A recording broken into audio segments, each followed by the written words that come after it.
سبحان الله والحمد لله ولا إله إلا الله والله أكبر ولله الحمد ولا حول ولا قوة إلا بالله العلي العظيم. اللهم لك الحمد كما ينبغي لجلال وجهك وعظيم سلطانك. اللهم صل وسلم وبارك على سيدنا ومولانا محمد سيد رسلك وأنبيائك. اللهم لك الحمد كما ينبغي لجلال وجهك وعظيم سلطانك، حمدا طيبا كثيرا مباركا فيه، ملء السماوات وملء الأرض وملء ما شئت من شيء بعد. Louange à Allah Azza wa Jal. Les paroles les plus appropriées, les paroles d'éloge, les paroles qui sont les paroles sincères, les paroles qui reflètent la reconnaissance et qui qualifient de ce qui est meilleur, sont vouées à Allah Azza wa Jal, lui le Seigneur des mondes. Rabbul Alamin, notre Créateur, est le Créateur de tout ce qui existe. Nous sommes reconnaissants envers notre Créateur de nous avoir donné existence, de nous avoir privilégiés par l'appartenance à Sayyiduna Muhammad sallallahu alayhi wa sallam, à l'appartenance à sa ummah, l'appartenance à ses enseignements. C'est un grand privilège également que nous puissions être de ceux qui adorent Allah Azza wa Jal, qui lui vouent le culte, faisant partie de ceux qui accomplissent la prière, qui donnent la zakat et qui participent parmi l'ensemble, la communauté des croyants de par le monde, à jeûner pendant le mois de Ramadan. Ce mois qui est le meilleur de tous les mois. Ce mois qui est un champ de semences, avec des récompenses particulièrement abondantes, avec un mérite particulièrement généreux de la part de Rabbul Alamin. Eh bien, lorsque le croyant, il est en train de vivre une seule vie dans ce monde-là, une seule vie dans la dunya, on ne va pas pouvoir revenir à la dunya pour refaire encore une activité quelconque. On ne va pas plus revenir. Chaque jour qui passe, il est passé. Chaque jour qui passe, il est définitivement derrière. Définitivement derrière. Et donc quand il est manqué, quand il est totalement dilapidé, il est manqué, dilapidé à tout jamais. Et le croyant qui est intelligent est celui qui va profiter de chaque jour pour que chaque jour soit rempli d'actes méritoires par lesquels il va pouvoir faire pencher le plateau des bonnes actions dans la balance au jour dernier. Et voilà un champ de semences qui est particulièrement bénéfique, qui est particulièrement privilège pour le croyant, le mois de Ramadan. Le mois de Ramadan est un mois à partir duquel on peut gagner le paradis. On peut définitivement être de ceux qui seront sauvés du châtiment de l'enfer. Définitivement, gagnant l'agrément de Allah Azza wa Jal, méritant la miséricorde et l'acceptation et l'agrément de la part de Allah Azza wa Jal. Si c'est ainsi, eh bien, le croyant, le musulman, se doit d'être particulièrement attentionné, particulièrement en observation de son fond intérieur, observation de ses actions, afin qu'effectivement, il mérite ce grand privilège. Et Allah Azza wa Jal nous donne toutes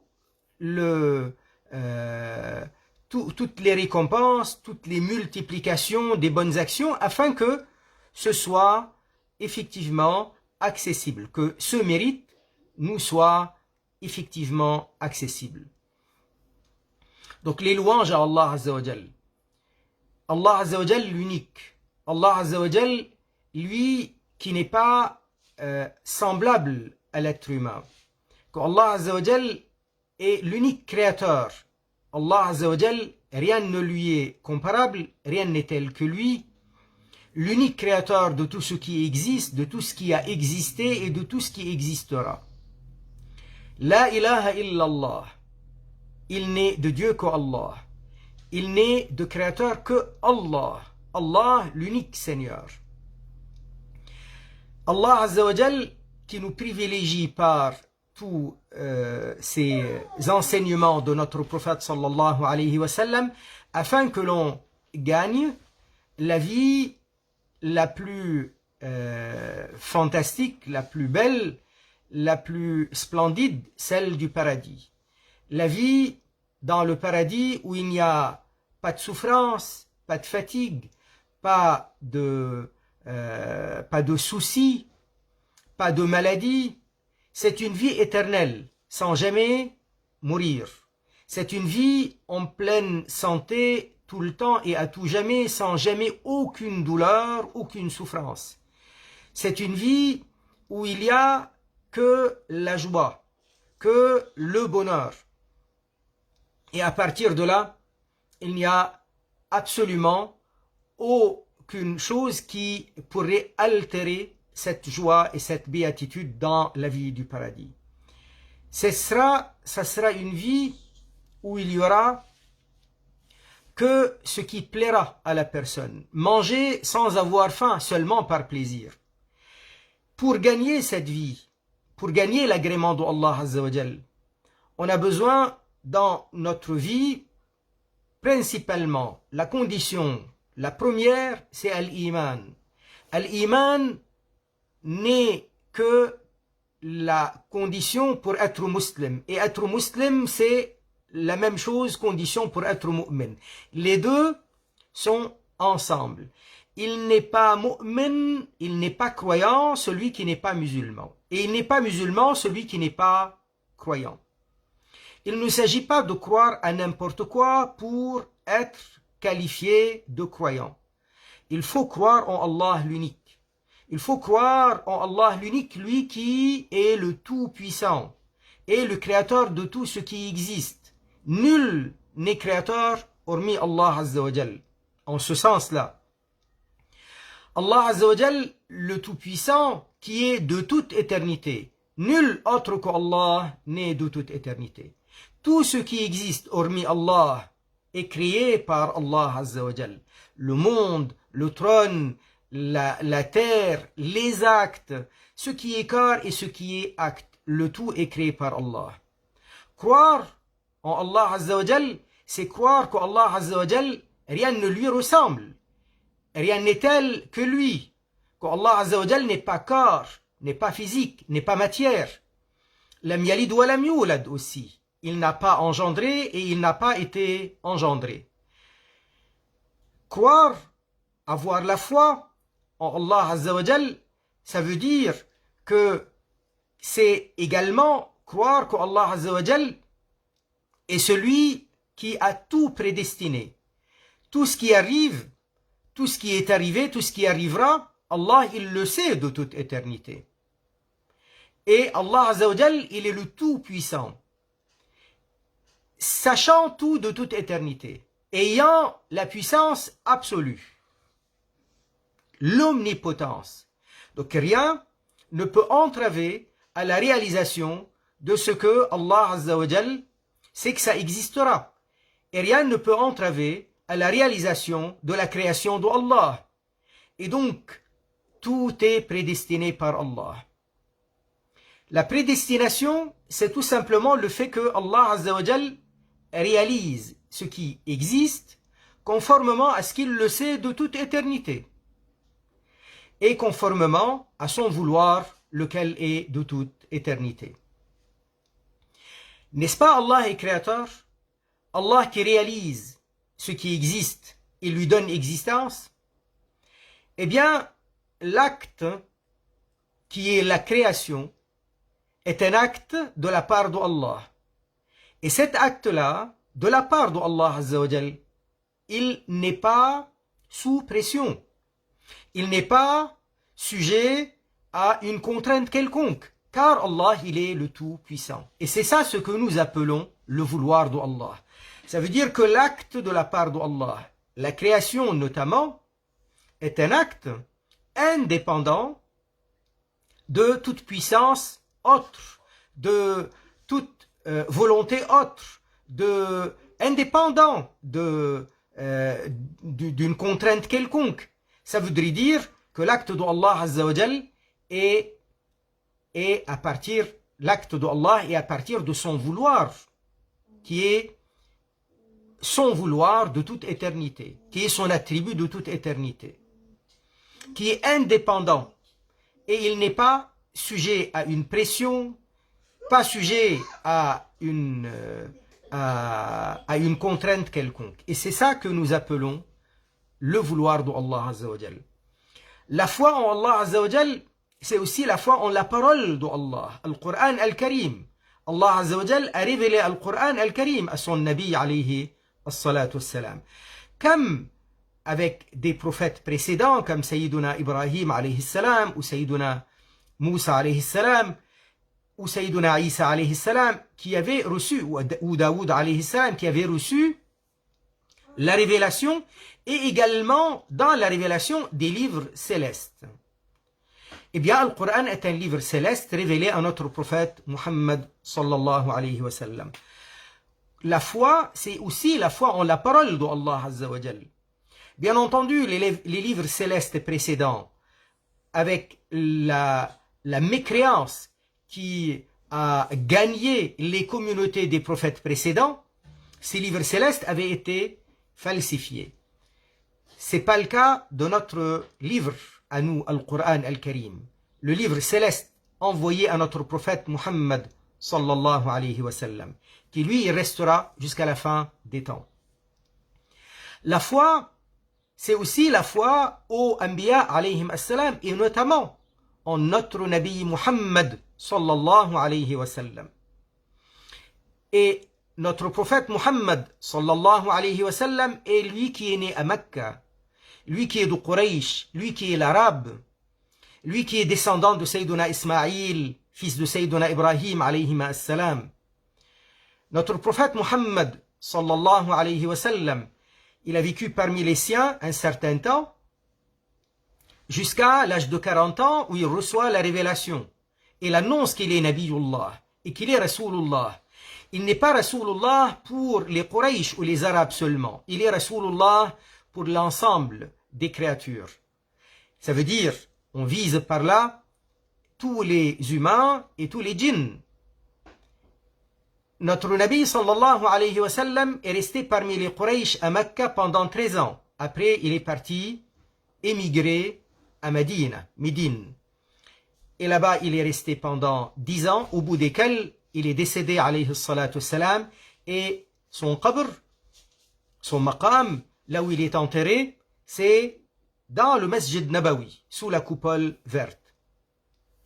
Notre Nabi Muhammad sallallahu alayhi wa sallam est l'imam des Anbiya et des messagers, des prophètes et des messagers.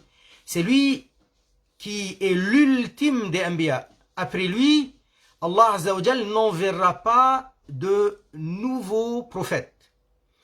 Sayyiduna Muhammad sallallahu alayhi wa sallam est celui qui a reçu l'ultime des shara'a. Tous les Anbiya avaient des shara'a. Sharia, ça veut dire des lois. La religion est la même depuis Adam alayhi salam. Tous les Anbiya avaient annoncé la même religion, din al-Islam, la religion de l'Islam. Moussa alayhi salam n'était pas juif. Isa n'était pas chrétien. Moussa est musulman. Daoud musulman. Sulaiman musulman. Tous les Anbiya sont musulmans. Allah Azza wa Jal n'accepte qu'une seule religion, l'Islam. Être croyant, ça veut dire être musulman. Être musulman, ça veut dire être croyant. Mu'min et muslim. Muslim, c'est al-mu'min. C'est vrai qu'il y a des degrés dans l'iman. Et que l'islam, parfois, certains arrivent à mentir en disant musulman et il fait semblant de faire la prière, il fait semblant de faire le jeûne. Mais l'iman, c'est une affaire de foi, de croyance. C'est pourquoi, parfois, les ulama privilégient le terme al-iman pour parler de ce qui est au fond et de ce qui est sincère. Et à partir de là, ils parlent de l'iman accompli. Mais en réalité, à la base de l'iman, c'est la croyance de base. Et la croyance de base, elle est une condition pour être musulman. Donc, à ne pas se tromper lorsque on voit les ulama parler des degrés de l'iman, de l'intensité de la foi, et de vouloir appeler mu'min le vrai mu'min. Ça veut dire celui qui est croyant accompli, avec le bon comportement, avec la bonne pratique, avec la sincérité, etc. Mais ça, c'est pas pour contredire qu'il y a ce qu'on appelle l'iman à la base, le socle de l'iman, qui est la croyance, et qui est la condition pour être musulman. Et être musulman, la condition pour être mu'min. Les deux sont ensemble.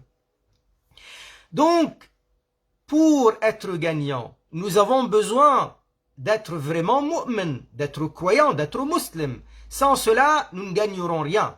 Allah Azza wa Jal, en ce qui concerne l'islam et que Allah n'accepte que l'islam, Allah Azza wa Jal a dit Inna ad-dina 'inda Allahi l'islam. Ad-din pour Allah, c'est l'islam. Allah Azza wa Jal, il dit وَمَنْ يَبْتَغِ غَيْرَ الْإِسْلَامِ دِينًا فَلَنْ يُقْبَلَ مِنْهُ وَهُوَ فِي الْآخِرَةِ مِنَ الْخَاسِرِينَ. Et celui qui se choisit une religion autre que l'islam, elle ne sera pas acceptée de lui. Et il sera dans l'au-delà parmi les perdants. Pas musulman, pas mu'min, ça veut dire kafir. Ça veut dire tous ceux qui n'appartiennent pas à la religion de l'islam, c'est des kuffars. Ça n'a rien à voir avec le bon comportement, le vivre ensemble. Le vivre ensemble et la justice dans la société et traiter convenablement les gens, ça c'est une chose qui est à part. Mais être mu'min, c'est être musulman. Ça n'a rien à voir. Ce sont deux sujets totalement différents et distincts. La première donc des conditions pour être accepté par Allah Azza wa Jal, c'est de ne pas être kafir, de ne pas être mécréant. Autrement dit, être musulman, être mu'min, être musulman, croyant. La deuxième chose, c'est de pratiquer la religion convenablement, comme il le faut. Allah Azza wa Jal, il dit dans le Coran al-Karim, تبارك الذي بيده الملك وهو على كل شيء قدير الذي خلق الموت والحياة ليبلوكم أيكم أحسن عملا وهو العزيز الغفور. تبارك الذي بيده الملك. الذي بيده الملك, celui qui détient la royauté. Tabarak. Tabaraka, celui qui détient la royauté. Il détient la royauté, c'est Allah. Tabaraka, ça veut dire quoi? Soit dans le sens que c'est une invocation, imploration, implorant Allah Azza wa Jal afin que ses bénédictions, que la prospérité, que l'abondance de sa part se multiplie et se propage. Donc, dama birruhu, que son birr, que sa générosité continue et se multiplie. Ou alors dans le sens de dans la vénération, la transcendance de Allah. Donc, que celui qui détient la royauté soit davantage vénéré, vénéré soit-il. Soit dans ce sens, soit dans l'autre. Ça veut dire soit on est en train de implorer Allah par tabaraka que sa baraka perdure, se multiplie. Ça veut dire les bienfaits, les grâces de la part d'Allah se multiplient et perdurent. Soit dans le sens de la transcendance d'Allah. Ça veut dire la vénération d'Allah. Ça veut dire le fait qu'Allah Azza wa Jal est le majestueux, l'unique et le Seigneur. Voilà, dans ce sens-là. Alladhi biyadihi al-mulk wa huwa ala kulli shay'in qadir. Lui qui peut absolument tout. Alladhi khalaqa al-mawta wal-hayata liyabluwakum. Lui qui a créé la mort et la vie afin de vous mettre à l'épreuve. Qui a créé la mort et la vie afin de vous mettre à l'épreuve, afin de vous mettre face à des tests dans la vie. Les balas, ici, c'est les épreuves de la vie. لِيَبْلُوَكُمْ أَيُّكُمْ أَحْسَنُ عَمَلًا. Qui d'entre vous a le amal le meilleur? C'est-à-dire, face au test, nous allons agir, nous allons réagir. Face au quotidien, face aux problèmes de la vie, face aux joies de la vie. Tout ça, c'est des tests. Celui qui est éprouvé par la joie, c'est une épreuve, c'est un exercice, c'est un test quelque part. Parce que la joie peut donner à la personne l'insouciance, peut provoquer en la personne l'arrogance, peut provoquer en la personne l'oubli de ceux qui sont dans le besoin. Donc, lorsque nous avons gagné dans la vie et nous avons de l'argent, nous avons le pouvoir, nous avons un statut social, cela peut nous donner la grosse tête, peut nous donner l'arrogance, l'orgueil. Donc, face à n'importe quelle situation, il y a un bala où, et dans le sens que nous sommes face à une situation qu'il lui faut en réaction la justice. Il lui faut en réaction la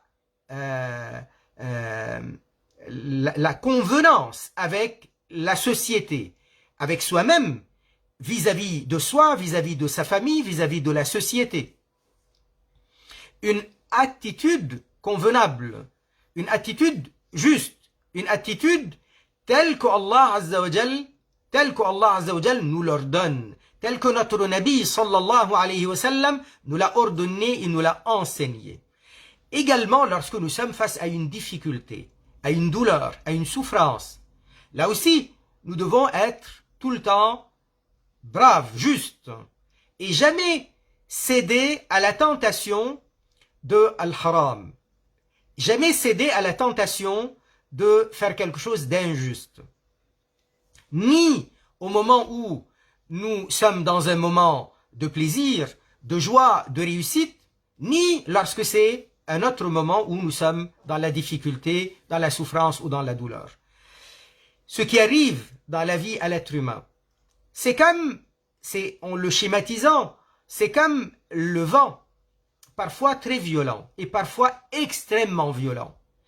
Plus le vent touche ce qui est solide, il ne peut rien, et plus les vents, les sortes de vents de la vie touchent celui qui a une foi solide, plus encore que le corps solide qu'est la montagne par exemple, eh bien à ce moment-là, la foi elle est solide et elle mérite qu'elle soit récompensée au jour dernier par le paradis. Donc voilà, لِيَبْلُوَكُمْ أَيُّكُمْ أَحْسَنُ عَمَلًا. Lequel d'entre vous a l'action, l'œuvre meilleure. Et comment meilleure? Comme ils le disent les ulama, il dit Sayyiduna al-Fudayl bin Iyad, rahimahullah, il dit أَخْلَصُهُ وَأَصْوَبُهُ. أَخْلَصُهُ, ça veut dire le plus sincère. وَأَصْوَبُهُ, le plus conforme aux enseignements de Nabi sallallahu alayhi wa sallam. Le plus conforme aux enseignements du prophète sallallahu alayhi wa sallam. Donc, nous avons en résumé deux conditions. La première, al-iman. La seconde, c'est l'action convenable, l'action appropriée, conformément aux enseignements de la religion. Et celle-ci, cette action, pour qu'elle soit meilleure, il lui faut donc les deux conditions. La sincérité, que ce soit pour Allah, pour son agrément, et non pas pour gagner quelque chose de cette vie d'ici-bas. Mais uniquement et exclusivement pour Allah Azza wa Jal. Sinon, on ne gagnera pas dans l'au-delà. Et la seconde, c'est que l'action soit comme c'est enseigné dans la religion. On ne fait pas la prière comme On veut. Nous faisons la prière comme le prophète sallallahu alayhi wa sallam l'a enseigné. Nous pratiquons le jeûne, non pas comme bon nous semble, mais comme c'est enseigné dans la religion. C'est vrai que le jeûne a comme effet bénéfique sur l'être humain de lui donner à réfléchir, de lui donner à penser aux pauvres, à ceux qui sont dans la misère. Il est vrai que le jeûne nous donne à méditer sur nous-mêmes, parce que nous avons avec le jeûne le contrôle de soi, le contrôle de sa personne, le contrôle de ses émotions parfois. Eh bien, si c'est le cas, c'est quelque chose donc qui est un des objectifs, parmi les objectifs et parmi les effets bénéfiques du mois de Ramadan. Donc, on n'a pas le droit, en parallèle à cela, nous n'avons pas le droit de dire, eh bien moi, sans jeûner Ramadan, je vais me contrôler. Donc, je vais aller directement à ces effets, je vais essayer de me contrôler. Ça, c'est mentir sur soi et mentir gros. Parce que si on ne procède pas par l'obéissance à Allah Azza wa Jal tel qu'Allah Azza wa Jal l'a ordonné, ça veut dire que nous n'avons aucun contrôle en réalité. Ça veut dire tout simplement que nous sommes en train de nous mentir sur soi-même et au jour dernier, on ne gagnera rien du tout. Allah Azza wa Jal nous donne la gloire dans la vie de l'au-delà lorsque dans cette vie, nous avons vécu la gloire, la victoire sur ces mauvais penchants, le contrôle de soi. Et donc, pendant le mois de Ramadan, qui est le mois du Coran, le mois de Ramadan qui est le mois du jeûne, le mois de Ramadan qui est le mois des prières où il y a Salat al-Tarawih, avec la sincérité, avec la préservation de sa foi au préalable et tout le long, bien entendu. Au préalable et tout le long, la foi, la sincérité et avec Al-Qur'an, le jeûne, ne pas commettre ce qui va nous détruire les bonnes actions et les annuler. Lorsque quelqu'un, il n'est pas sincère envers Allah Azza wa Jal, ça veut dire que son acte ne sera pas récompensé, ne sera pas accepté, ne sera pas agréé. Il n'y aura pas de qaboul de la part d'Allah Azza wa Jal. Al-qaboul qui est l'agrément, qui est l'acceptation. Et lorsque quelqu'un, il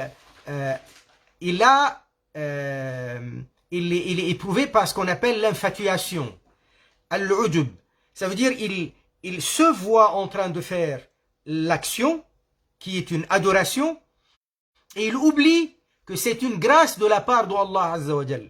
Il oublie que c'est une grâce de la part d'Allah Azza wa Jal. Par moment, je suis en train de jeûner, je suis en train de donner aux pauvres, je suis en train de faire la prière, je suis en train de donner un cours, je suis en train d'apprendre avec un enseignant. Tout ça, c'est des actions qui sont des actions qu'on appelle adoration. Alors, si je vois de moi émanant cette adoration, tout en oubliant que, en réalité, c'est un privilège que Allah Azza wa Jal m'a accordé. C'est une grâce divine. Donc, voyant cela de soi, tout en oubliant que c'est un bienfait accordé par Allah, un privilège accordé par Allah, c'est quelque part l'orgueil, quelque part la vanité, quelque part l'arrogance.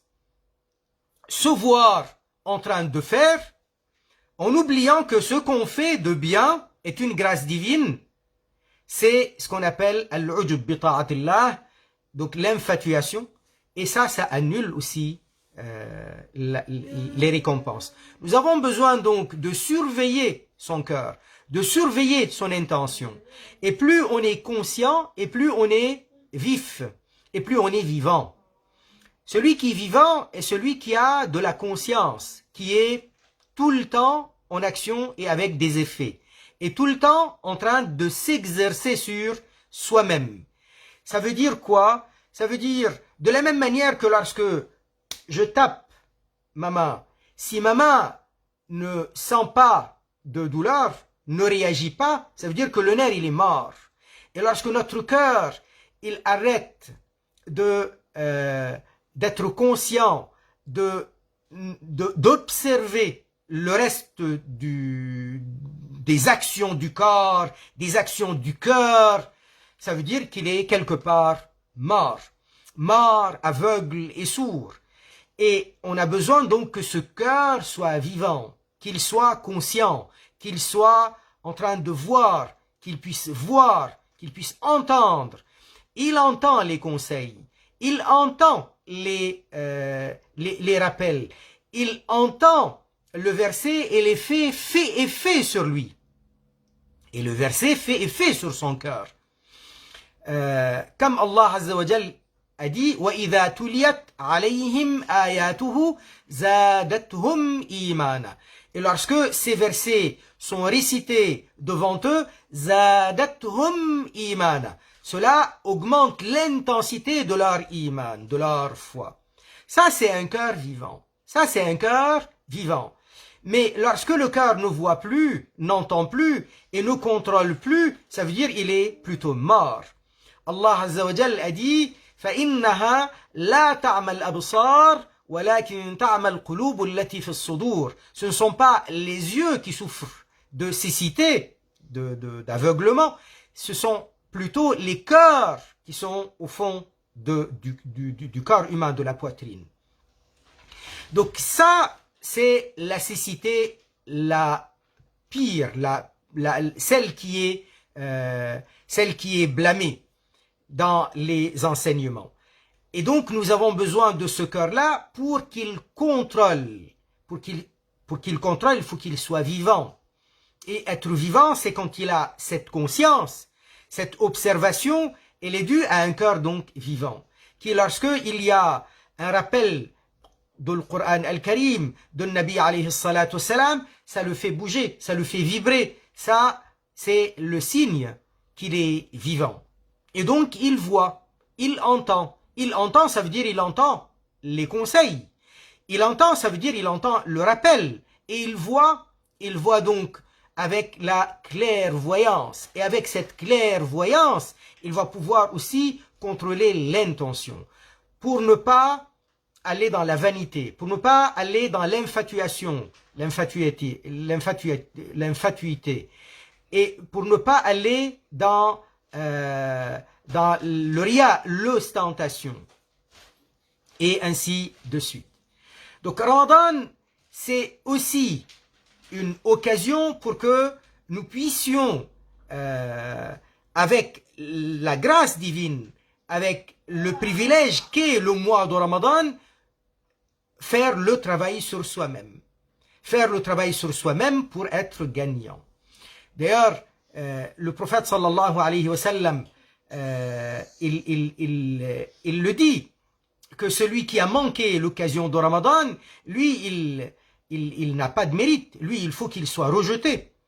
Il monte sur le minbar un jour et il dit Amin à la première marche, Amin à la deuxième marche et Amin à la troisième marche. Lorsque les Sahaba radiyallahu anhum lui demandent pourquoi, il a dit c'était Jibril qui était venu à moi. Et à la première marche, Jibril alayhi salam, il me dit que celui qui a eu l'occasion de Ramadan et grâce à quoi il n'a pas gagné l'agrément d'Allah, qu'il soit banni, qu'il soit rejeté. Et alors j'ai dit Amin. Et à la deuxième marche, il a dit que celui qui a eu l'occasion d'avoir ses parents auprès de lui, et grâce à quoi il n'a pas gagné l'agrément d'Allah Azza wa Jal, eh bien qu'il soit banni, qu'il soit rejeté. Et j'ai dit Amin. Et à la troisième marche, il a dit que celui qui, lorsqu'il entend ton nom mentionné, ne dit pas as-salat wa salam ala rasulillah, qu'il soit banni, qu'il soit rejeté. Ça veut dire quoi? Ramadan est une obligation, mais c'est une occasion pour gagner. Et c'est une occasion qui est particulièrement prospère pour les récompenses et pour les mérites. La bonne action en dehors de Ramadan ne vaut pas la bonne action pendant Ramadan. La bonne action, la même, en dehors de Ramadan, elle a un mérite quelconque que Allah connaît, mais quand la même, elle est pendant Ramadan, elle a des mérites encore beaucoup plus multipliés. Nous savons que la bonne action Allah Azza wa Jal donne aux croyants pour la bonne action 10 fois plus. Ça veut dire elle est comptée comme 10 fois. Lorsqu'il a fait une action, elle est comptée comme si c'était 10. C'est compté comme la valeur de 10. Et parfois Allah Azza wa Jal augmente jusqu'à 600 fois plus. Ça veut dire la même chose, elle est comptée comme si on l'avait faite 600 fois. Elle a le mérite de 600 fois. Wallahu yudha'ifu liman yasha. Et Allah augmente et multiplie pour qui il veut. Ça veut dire, il y en a certains à qui Allah Azza wa Jal leur donne encore plus de multiplication. Ça, c'est par rapport à la qualité de l'âme, à la pureté de l'âme, à la qualité du cœur, à l'intensité de la foi, à at-taqwa. Lorsque Habil dit à son frère Qabil, lorsque Habil, son offrande a été acceptée par Allah, contrairement à Qabil, qui lui, il a offert quelque chose de médiocre. Qabil était furieux. Au lieu qu'il soit intelligent et qu'il encaisse et qu'il comprenne la leçon, il n'a pas été accepté par Allah Azza wa Jal. Ça veut dire qu'il faut qu'il fasse mieux, qu'il se repente et qu'il fasse mieux. Alors, il était furieux. Et il a dit à son frère, La aqtulannak, je te tuerai. Habil, qui était taqi, il répond par une chose qui est une règle. Il lui dit, Innama yataqabbalu Allahu minal muttaqin. Allah n'accepte, n'agrée que de la part de ceux qui sont taqi. Donc, at-taqwa, c'est la piété. At-taqwa, à la base, at-taqwa, la définition de at-taqwa, c'est accomplir toutes les obligations et s'éloigner de tous les péchés. Ça veut dire être loin de tous les péchés. S'abstenir de commettre les péchés. Que ce soit les péchés du cœur, du corps, que ce soit les péchés vis-à-vis de soi, vis-à-vis de la société, et les péchés d'une manière générale. Donc Allah Azza wa Jal nous impose des obligations et il nous impose de ne pas toucher aux interdits. Celui qui se garde de tout ce qui est interdit, et il persévère à accomplir tout ce qui est obligatoire, voilà celui qui est taqi. Et lorsque quelqu'un il est taqi et il accomplit les choses sincèrement, voilà de qui Allah accepte. Quand on n'est pas sincère, Allah n'accepte pas, n'agrée pas. Il agrée Rabbul Alamin de celui qui est croyant et de celui qui fait les choses convenablement avec sincérité. Donc, c'est de cela dont il s'agit. Quand nous sommes en train de parler de l'accomplissement des actions, même au cours du mois de Ramadan al-Mubarak. Donc voilà, nous sommes en train de faire ce que nous faisons avec un mérite particulièrement multiplié de la part de Rabbul Alamin et un grand privilège. Voilà donc ce qui vaudra à la personne un mérite qui est le mérite de l'agrément de Allah. Et quel meilleur sort pour le croyant, pour l'être humain. L'agrément de Allah. Qu'est-ce qu'il y a de plus important pour le croyant? Allah Azza wa Jal, il dit que le début de Ramadan, notre Nabi alayhi salatu wassalam, il le dit, que Ramadan, awwaluhu rahma. À son début, il est rahma. Wa awsatuhu maghfira. Et à son milieu, il est pardon. Wa akhiruhu itqun minan nar. Et à la fin, il est affranchissement de l'enfer. Ça veut dire que il commence avec la rahma. Mais ça ne veut pas dire que la rahma s'arrête. Et quand on arrive à son milieu, ça veut dire on a persévéré. Là, on aura gagné le pardon. On persévère jusqu'au bout et on gagne l'affranchissement de l'enfer. Lorsqu'on aura gagné cela, qu'est-ce qu'on veut de plus important? Parce que toute cette vie, elle peut durer autant qu'on veut. Elle est éphémère. Elle est rapide. Elle est quelques jours. Elle est un moment, un laps de temps. Et la vraie vie, c'est la vie dans l'au-delà. Et la vraie vie, c'est celle de l'Jannah. Celui qui aura gagné ici, avec ses bonnes actions, aura gagné dans l'au-delà. Et qui aura gagné dans l'au-delà? L'agrément d'Allah Azza wa Jal et le paradis, voilà la réussite. Allah Azza wa Jal, il nous décrit le paradis. Et il dit dans le Coran, وَفِي ذَلِكَ فَلْيَتَنَافَسِ الْمُتَنَافِسُونَ. Et c'est à cet objectif, pour cet objectif, que les uns et les autres cherchent à se surpasser. Donc s'il y a à se surpasser, à vouloir faire mieux que les autres, c'est à partir de cet objectif, pour cet objectif, vouloir gagner le paradis. Donc nous avons besoin en même temps de s'améliorer pour être taqi. Ça veut dire contrôler soi-même, avoir un cœur vivant, conscient, à l'écoute et clairvoyant pour que ce cœur-là, il nous observe, pour qu'il nous empêche d'aller dans les mauvaises tentations, pour que on continue à vivre un mois de Ramadan particulier, un mois de Ramadan magnifique, un mois de Ramadan où il n'y a pas de faute, un mois de Ramadan où il n'y a pas d'insultes, un mois de Ramadan où il n'y a pas de colère, un mois de Ramadan où il n'y a pas de dérive, où il n'y a pas de mauvais comportement. C'est pourquoi le prophète sallallahu alayhi wa sallam, il dit, lorsque c'est le jour de Ramadan et que quelqu'un t'insulte ou il vient se bagarrer avec toi, tu lui dis, inni sa'im, moi je jeûne, moi je jeûne. Ça veut dire, je ne veux pas me casser la tête, ni à t'insulter, ni à te répondre, ni à me bagarrer avec toi. Moi je suis tranquille. Vous voyez quelqu'un qui entre dans un masjid, il se contrôle, une mosquée, il se contrôle. Il va pas courir, il va pas sauter. Il va peut-être faire ça entre...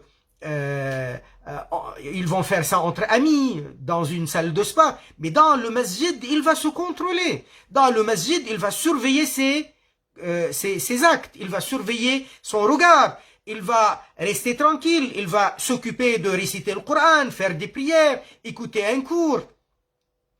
Ça, c'est une enceinte physique, le masjid.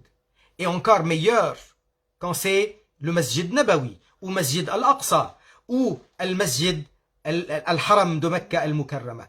Mais là, nous sommes dans une enceinte de temps, pas une enceinte physique de mur, une enceinte de temps, d'une durée, qui commence à partir du coucher du soleil, de la veille du premier jour à jeûner, et qui finit par le dernier coucher de soleil du dernier jour de Ramadan.